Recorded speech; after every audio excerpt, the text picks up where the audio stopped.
Sauron the Necromancer may seem to have had the power to resurrect the spirits of the dead, perhaps like he did whenever the ringwraiths were defeated.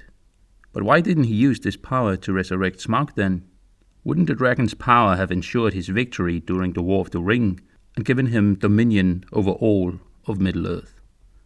Today we will dive into this fascinating question. Even in Tolkien's early drafts of The Hobbit, Sauron was called the Necromancer, and the name stuck as one of his many names. It was a name given to him when the darkness began to creep into Greenwood, and it became known as Mirkwood. Sauron would occupy the old elven fortress on Amon Lang, and it would be known as Dol Guldur. At the time, people did not know it was Sauron, and he was referred to as the Necromancer. But did he actually perform necromancy, resurrecting the dead? You may think that Sauron resurrected the Nazgûl, but it's a bit more complicated. The Nazgûl existed mostly in the wraith world called the Unseen, which made them extremely difficult to harm. Ordinary weapons would not hurt them, and even weapons of Númenórean manufacture would be destroyed if they passed through the wraith forms of the Nazgûl. They could not, however, interact normally with the material world, the Seen. They needed garments and weapons provided by Sauron to give them form. Consequently, they could be defeated by attacks that destroyed their disguises, forcing them to return to Sauron to receive new ones. Back when these 9 men were given rings of power, their will would slowly be given over to Sauron. 3 of these Nazgûl were lords of Númenor, and the most powerful of them would one day be known as the Witch King and possess dark powers himself. Sauron, still through their 9 rings, which he held, had primary control of their wills. As far as we know, Sauron never made such deals with Smaug.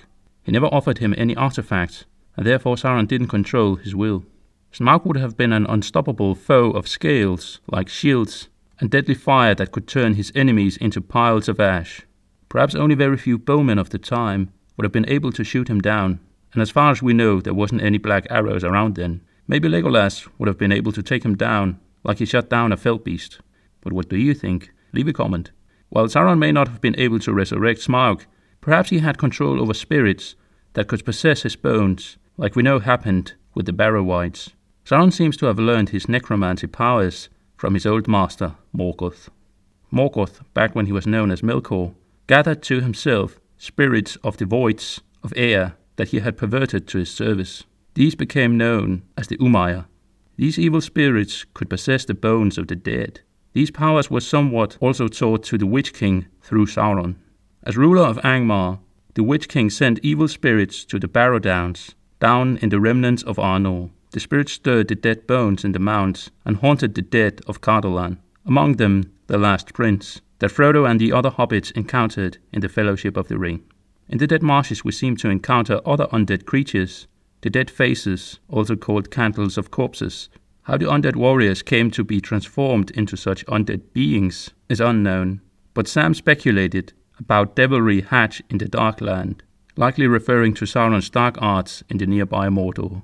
Some, like Sam Gamgee, might suggest that the candles and ghostly forms within the pools of the Dead Marshes were Sauron's doing, but in fact they were likely unrelated to him, being instead caused by the ghosts of the Galadhrim elves, who drowned in the marshes during the Battle of Dagorlad and refused the call of Mandos. These elves were once part of Amdir's forces during the battle, but had a tragic end to their lives. While we do not know why these elves refused the call, it is known that an elf could refuse the summons to Mandos, remaining as a disembodied spirit. Perhaps these elves did not accept their fate, and thus haunted the Dead Marshes. Since Sauron did not resurrect Smaug, we can assume that he did not control Smaug's spirit, and at the same time, he did not control any evil spirits powerful enough to animate the dead bones of the dragon.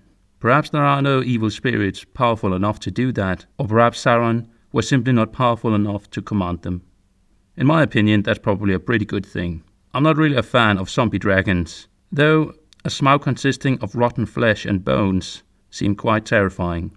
But what do you think? Leave a comment below and let me know. In each video there's an Easter egg, so keep an eye out for them. Thank you for watching and farewell.